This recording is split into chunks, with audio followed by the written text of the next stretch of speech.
Does anyone else enjoy sleep as much as I enjoy sleep? I know when I don't get my full 8 hours, I'm a completely different person.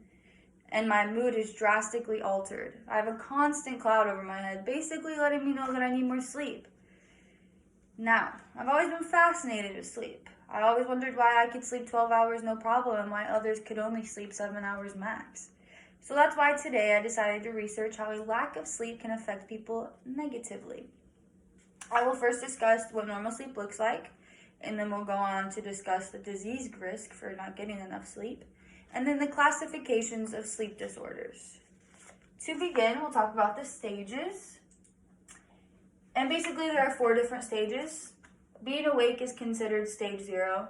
Light sleep is considered stage 1 through 2. Deep sleep stages 3 and 4. And then REM sleep is basically its own stage. Now, according to the National Library of Medicine, the stages of sleep have historically been divided into 1 stage of rapid eye movement and 4 stages of non-eye rapid movement that are characterized by increasing sleep depth. The deeper stages are collectively referred to as slow wave sleep, which is believed to be the most restorative and happens the first third of the night. Now, in light sleep, stages 1 through 2, our respiration slows, our muscles relax and they may jerk, easier to wake up, and our heart rate decreases. But with deep sleep, our blood pressure drops, our body promotes muscle growth and repair, our brain flushes the waste from the day, and it is more difficult to wake up. And with REM sleep, or rapid eye movement, stage R, our respiration increases, our heart rate increases, we have vivid dreams, but we also benefit from our memory, learning, and problem solving. According to a Harvard University study, reducing sleep by just 2 or 3 hours per night can have dramatic health consequences.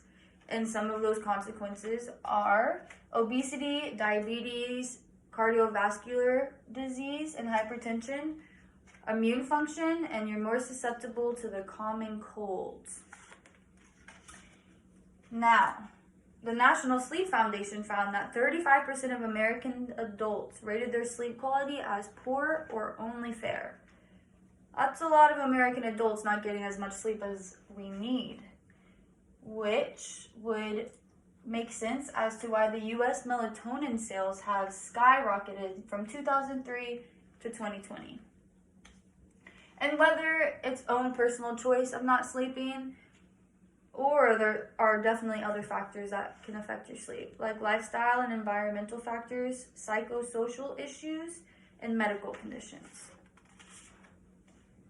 So now let's move on to the sleep disorder classifications.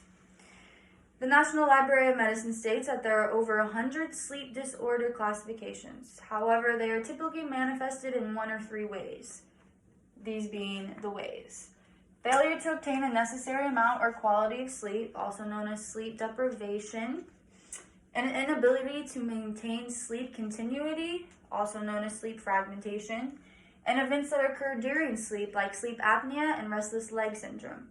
Now, my mom has restless leg syndrome, and if she doesn't take her medicine every day at the same time, she's gonna look like this dude over here, wide awake and legs twitching.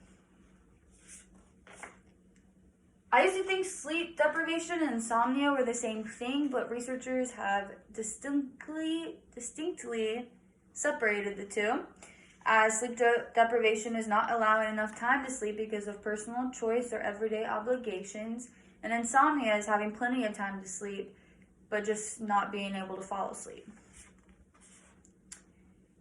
And with all of that being said, we need sleep to live a healthy and productive life, and that is just a basic need we all need.